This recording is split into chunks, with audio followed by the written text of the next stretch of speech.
about women drinking tea in the dirt, I saw headline after headline about an Israel under siege. I had spent time in Israel. I had joined throngs of shoppers, ridden buses and taxis. I had sipped a cappuccino at a cafe. And I had thought about what was going on just out of sight, just a little ways away. I noticed that on the very day that 9-year-old Obai was killed, that the San Francisco Chronicle didn't have room to publish. They had published a story about children who were tragically killed over 50 years before in an earlier Holocaust, one that is too late for the world to prevent. Instead of telling us about what is going on now, that we, if we chose to, could stop. One night I was in Gaza staying in a hotel, not with family, the way I often do, and I sat down to write another news report that I now know wouldn't have been published anyway. But instead of a news report, I found myself writing a letter to Americans back home. I'll read it to you now. Come to Palestine and see how your tax dollars are spent. Visit a hospital with me and see a boy with a bullet hole in his back. See children with scared eyes and legs that don't work anymore. A terrified old man whose neck is swathed in bandages from the bullet that passed through it as he sat in his home waiting his teeth. Come with me and visit mothers of dead, injured, gone children, thousands of them, and tell them how you didn't know we supplied the weapons that ripped flesh, broke bones, destroyed lives. Talk to old women who are made to kowtow to Uzi-toting 19-year-olds who tell them, no, you can't go to visit your son today. No, you can't take a drive in the country. No, you can't go to the hospital and have your chemotherapy, your dialysis, your operation, and watch as they die. Come to the borders with me, invisible lines in the sand between towns that Israel has drawn with its tanks and helicopters and 200 nuclear weapons, and watch the women with difficult births deliver dead babies and then die themselves at military checkpoints, death points, when soldiers with their ultimate power decide not to let them pass. Listen to these young warriors with their lethal weapons and deadly tempers proclaim, we've decided to close this road, and if you don't like it, we'll shoot you, as we already have 10,000 of your countrymen. Don't look at us wrong, or we'll shoot out your eyes, as we have 28 of your children. We're not cruel. We left 27 of them with one eye. Go home, Arab, and wait, and pray we don't decide to shell it, as we have thousands of those others who were in our way, with the wonderful singing missiles the U.S. gives us. Go harvest your crops, Arab, until we decide to bulldoze your 100-year-old date palms and ancient olive groves, your strawberry fields forever gone. Come to Palestine, Americans, and see your tax dollars at work. Millions and millions of them, every day, and weep with me for our victims and our guilt.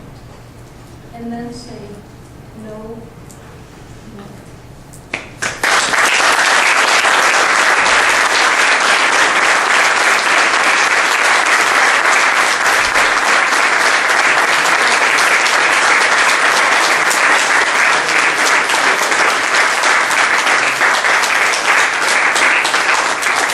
Happy to take questions. And also, if people that I could only, as you guess, just give a fraction of the information, that's important. So all of our media studies are on our website.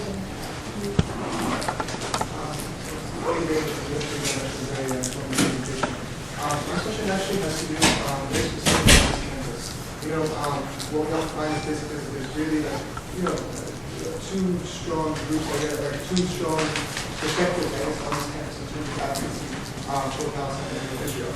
Now the problem is that in general, the general campus doesn't really realize that just because two groups or two sides are talking about the issue doesn't necessarily make both of them right per se. And we see this phenomenon, like for example, in the New University, in our campus newspaper, for example, where you have like the pro-Palestine article, the pro-Israel article, and like the middle article, which is even worse than the closer, right? So how do we deal with this phenomenon, I guess, of like, oh, we have to talk about both sides equally when it's really a disproportionate situation? That's a good question, because that's exactly often the problem. Either people really only hear the Israeli side, which some of the media really largely only give that, or there's the New York Times that's much more, an NPR. They're much more subtle, so people sort of hear both, and they say, oh, they're just both killing each other, it's just terrible, or whatever. But as we know, and in some cases, that is, in many issues, both sides will have a degree of legitimacy, et cetera. So that's a rational way to look at things. But then what's necessary, of course, is to look further, deeper, and find out when there are major differences in power, in ethics, in validity, and to learn those actual facts. So in terms of, I know journalists will typically say, well, I'm just hearing complaints from both sides, therefore I must be doing something right. What they should actually do is investigate and find out, well, maybe neither side is correct, maybe both have some legitimacy, or by doing the kind of study we've done where you find no, it actually is demonstrably pro-Israel. You can also look at demonstrably, as I told it earlier today, I don't know if people heard that, but as I looked into this issue more and more, what I discovered is that many, probably the large majority of the journalists in the region that are reporting for American media, for the New York Times, for AP, for Time Magazine, have close personal family ties to the Israeli military. This is a foreign conflict. You know, we think we're getting objective. We should ask to get the closest to objective, the closest to just honest, unbiased reporting without spin, just the actual facts from our news media.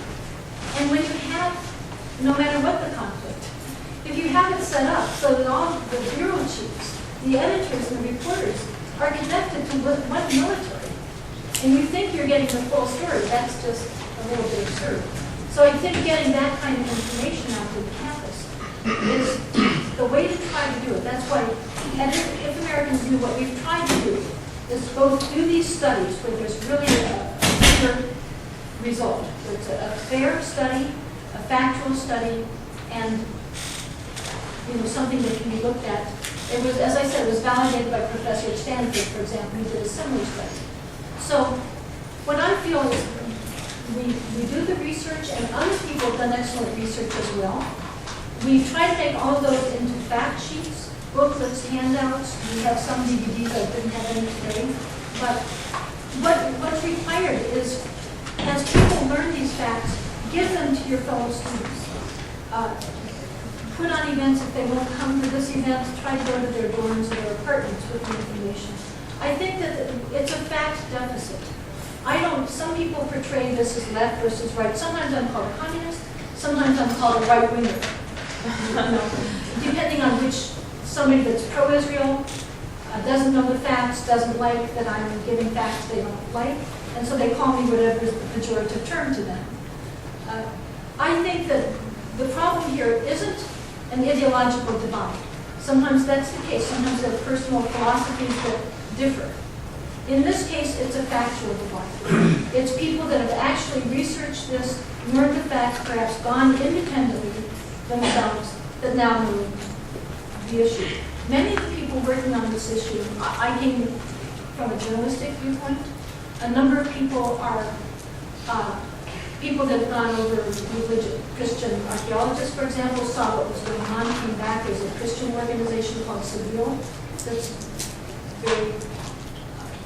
a very good organization trying to get the information out to American Christians and churches, etc.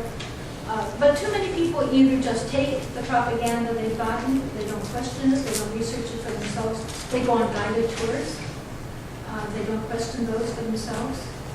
But I think that the majority of the population in this country, about 3/4, doesn't hold, according to surveys, don't hold strong views. There's a common sense, it looks like, where they say, well, we shouldn't take sides because they know they don't know the issue. That's how I was. And I think getting the facts out to those people can be very significant. But we won't reach everybody. Some people are too attached to their version of history, even though it's incorrect. The facts, they just get in their way. Some people are too attached to their prejudices against Arabs and Muslims. They're not going to let the facts get in their way. But I think the majority are very legitimate. Did you face any opposition to your effort, and how do you finance it from the word out? Thank you. The question is if I faced opposition and how I finance it. Opposition as in not letting you be heard.